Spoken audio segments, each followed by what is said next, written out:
Hello friends, welcome back to my Mala's Rannaghar YouTube channel. আশা করি তোমরা সকলে অনেক ভালো আছো। আমরাও অনেক ভালো আছি। আজকে আরেকটি নতুন রেসিপি নিয়ে চলে এলাম। দেখে নাও ভিডিওটি কি। ভিডিওটি ভালো লাগলে অবশ্যই লাইক করে দিও, চ্যানেলটিকে সাবস্ক্রাইব করে দিও, শেয়ার কমেন্ট করে দিও। আর আমার আরেকটি চ্যানেল আছে ডান্স বাই অনিশা বলে, আমি ডেসক্রিপশনে লিংক দিয়ে দেব, তোমরা প্লিজ গিয়ে চেক আউট করে নিও। চলুন কিভাবে করছি দেখে নিন। আমার আজকের রেসিপি চিংড়ি মাছের বাটি চচ্চড়ি। আমার মা যেভাবে করতো এই বাটি চচ্চড়ি, সেটাই আজকে আপনাদের সাথে শেয়ার করব। খেতে দারুণ হয় এই চিংড়ি মাছের বাটি চচ্চড়ি।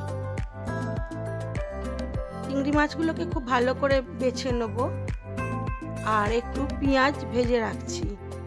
পেঁয়াজটা আমি ভেজে কি করব, কিভাবে মেশাবো সেটা দেখাই। চলুন। এবারে একটা কড়া বসিয়ে দিয়েছি। কড়ার মধ্যে দিয়ে দেবো বেছে রাখা চিংড়ি মাছ।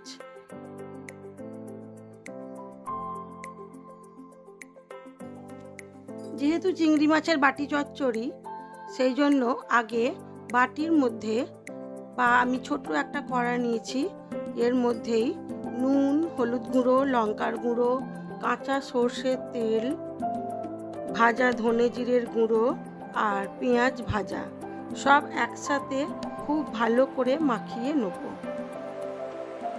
আর দেবো স্বাদ মতো নুন ও চিনি।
আর দিলাম একটু আদা বাটা।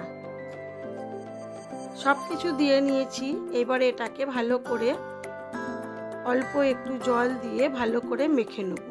নিয়ে গ্যাসটা জ্বালিয়ে এটা ঢাকা চাপা দিয়ে হতে দেব। এটা প্রথমে মেখে নিয়েই করতে হবে, যেহেতু চিংড়ি মাছের বাটি চচ্চড়ি খেতে অসাধারণ হয়। দিয়ে দিলাম স্বাদ মতো চিনি। আবার ঢাকা চাপা দিয়ে আরো কিছুক্ষণ হতে দেব। আর ওপর থেকে দুটো কাঁচা লঙ্কা চেরাও দিয়ে দেব। এটা আমার মা বানাতো, দারুণ খেতে লাগে। আর এটা হয়েও যায় খুব তাড়াতাড়ি। আমার চিংড়ি মাছটা হয়ে গেছে। আমি এবার এটাকে সার্ভ করে দেব। আমার এই ভিডিওগুলি যদি আপনাদের ভালো লেগে থাকে, তাহলে লাইক, শেয়ার, কমেন্ট অবশ্যই করবেন। আর নতুন বন্ধু হয়ে থাকলে একটা সাবস্ক্রাইব করে দেবেন। চলুন এবার দেখাই আমার লাঞ্চ মেনুতে আজকে কি ছিল। ছিল সাদা ভাত, পাতিলেবু, করলা ও বেগুন ভাজা, আর ছিল আলু পটলের তরকারি, চিংড়ি মাছের বাটি চচ্চড়ি,